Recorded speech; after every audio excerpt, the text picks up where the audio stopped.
갈라디아 1장 11, 12절입니다. 바울이 강력하게 부인하는 것이 무엇인지 보면 그가 어떤 공격을 받았는지 알 수 있습니다. 유대파 그리스도인 선교사들이 보기에 바울 복음은 하나님으로부터 기인한 것일 수 없습니다.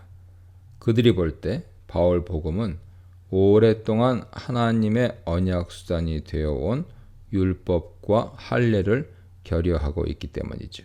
바울은 예루살렘 방문 때 예루살렘 교회 사도들로부터 이 복음을 듣고 배웠을 것이나 정작 복음의 중요한 내용을 결여하고 있다고 공격했을 것입니다.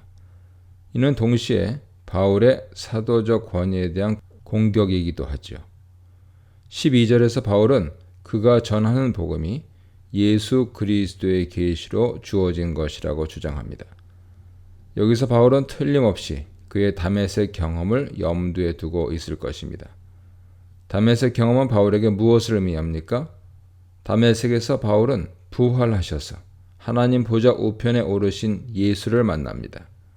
유대인 바울은 예수가 모든 유대인들이 기다리는 종말 부활 가운데 이미 들어가셨다는 사실과 부딪혔을 것입니다. 새로운 창조를 덧입고 하나님 보좌 우편에 그가 오르신 것은 그가 완전한 하나님 백성으로 의로움을 성취하고 완전한 거룩과 영광에 이르렀음을 의미하죠. 바울에게 예수의 하나님 우편 고향은 첫째로 미래에 일어날 것이라고 기대했던 종말의 모든 약속들이 이미 다 성취되었다는 것을 의미합니다. 종말이 이미 왔고 다음 세대의 새 창조가 이미 시작되었다는 놀라운 사실에 부딪힙니다. 둘째, 종말에 일어날 그 모든 일들이 오직 한 사람, 예수 위에만 임했음을 의미합니다.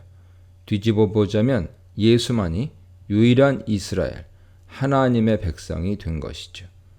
종말의 새로운 창조가 예수 한 사람 안에서만 성취되었다면 이제 하나님 백성들은 누구에게로 가야 그 새 창조를 경험할 수 있을까요? 이 지점에서 바울의 그리스도 안에 신학이 형성됩니다. 율법을 소유한 유대인이든 율법이 없는 이방인이든 이제는 모든 것을 성취하신 그리스도 안에서 그가 성취한 구원을 함께 누린다는 것이 바울이 전한 복음의 핵심 주장입니다. 즉 이제는 율법이 하나님 백성 기준이 아니라는 것입니다.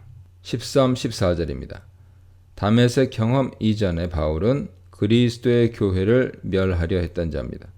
우리는 그 이유를 그 다음 구절에서 찾을 수 있습니다. 바울은 유대주의와 조상 전통에 대해 특별한 열심을 품고 있던 자였습니다. 공생의 사역 동안 예수는 유대인들의 정결법과 안식법을 비롯한 모세율법을 규정대로 지키는 것에 큰 의미를 두지 않았습니다. 그는 율법과 함께 유대주의의 근간을 이루는 성전을 허물겠다는 발언도 서슴지 않았습니다. 예수에 대한 이러한 부정적 인식 위에 예수는 나무에 달려 죽음으로 하나님의 저주를 받은 자라는 인식이 유대인들에게 만연되었을 것입니다. 이렇듯 율법과 성전을 모독하고 하나님의 저주를 받아 죽은 예수를 따르는 유대인 공동체가 있다는 소식은 율법에 열심 있는 자, 바울을 움직이게 하는 충분한 이유가 되었을 것입니다. 민수기 25장 11절 이하에 등장하는 비느하스 이야기는 후대 유대인들에게 율법에 대한 열심을 고취시키는 대표적인 사건으로 전수되었습니다. 율법에 대한 열심을 품고 배교한 동족들을 처단하여 이스라엘 전체를 보존한 비느하스는 하나님으로부터 의롭다 여김 받습니다.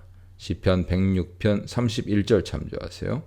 즉 예수를 십자가에 못 박은 것은 유대주의가 취하리라 예상 가능한 행위였고 바울이 그리스도의 교회를 멸하려 했던 것 또한 비느하스 이야기에 비추어 충분히 이해되는 행동이었습니다.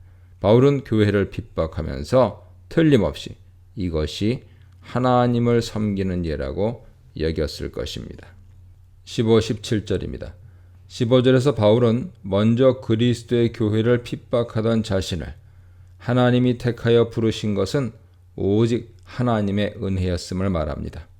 주님의 몸된 교회를 멸하려 했던 바울을 하나님이 부르신 것은 앞으로 바울이 전해야 할 복음 은혜를 그대로 대변해 줍니다. 바울 자신이 하나님 은혜의 살아있는 증거인 셈이죠. 16절에서는 하나님이 바울 속에 그의 아들을 계시하시는 것을 기뻐하셨다고 말합니다. 바울이 전할 복음의 내용은 바울 안에 거하시는 그리스도에 관한 것입니다. 그가 전하는 복음의 내용이 단순히 어떤 지식이 아니라 자신의 삶을 통해 보여줄 수 있는 실제임을 전제하고 있습니다. 질그릇과 같은 바울 자신 속에 보화 같은 그리스도께서 거하심을 그대로 보여주는 것이 그의 사명입니다. 16절에서 발견해야 할 또 하나의 중요한 내용은 하나님께서 바울을 택하셔서 부르시고 바울 속에 그리스도를 계시해 주신 것이 하나님의 아들을 이방인에게 전하기 위함이라는 것이죠.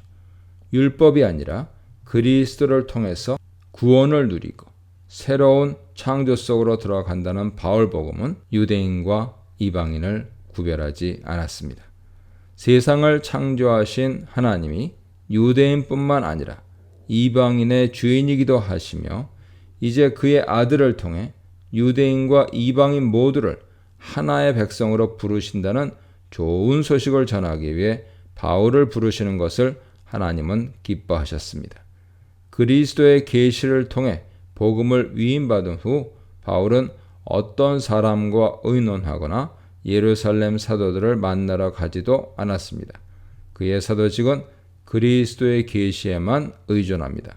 그는 당시 나바티아 왕국이 있었던 아라비아 지방, 지금의 요르단 페트라 지역인데요. 아라비아 지방으로 가서 복음을 전하고 다시 다메섹으로 돌아왔습니다. 어떤 학자들이 주장하는 대로 나바티아 왕국이 이스마엘 후손들이 세운 왕국이었다면 바울은 이방인을 위한 복음을 위해 부름받은 뒤에 가장 먼저 이스마엘 후손들에게로 달려가 이제는 비로소 아브라함의 후손이 하나의 가족을 이루게 되었음을 전한 셈이 되는 것이죠. 18절로 20절입니다. 바울은 계속해서 자신의 사도직이 예루살렘의 사도들에 의존되어 있거나 자신이 전하는 복음이 그들에게서 파생된 것이 아님을 강조합니다. 그의 첫 예루살렘 방문 동안 바울은 베드로와 야고보를 만났을 뿐이죠. 2장 11, 14절에서 볼 수 있듯이 오히려 당시 아직 그리스도의 복음에 대해서 성숙한 이해에 이르지 못한 것은 자신이 아니라 베드로와 야고보였음을 바울은 주장하고 싶었을 것입니다. 바울은 다메섹 경험을 시작으로 자신에게 주어진 그리스도 계시에 근거하여 복음을 이해하게 되었음을 갈라디아 교인들에게 알려주려 합니다. 21, 24절입니다. 수리아와 길리기아 지방은 바울이 1차 선교 여행을 떠나기 전에 사역했던 안디옥 지방과 다소 지방을 일컫는 것으로 보입니다.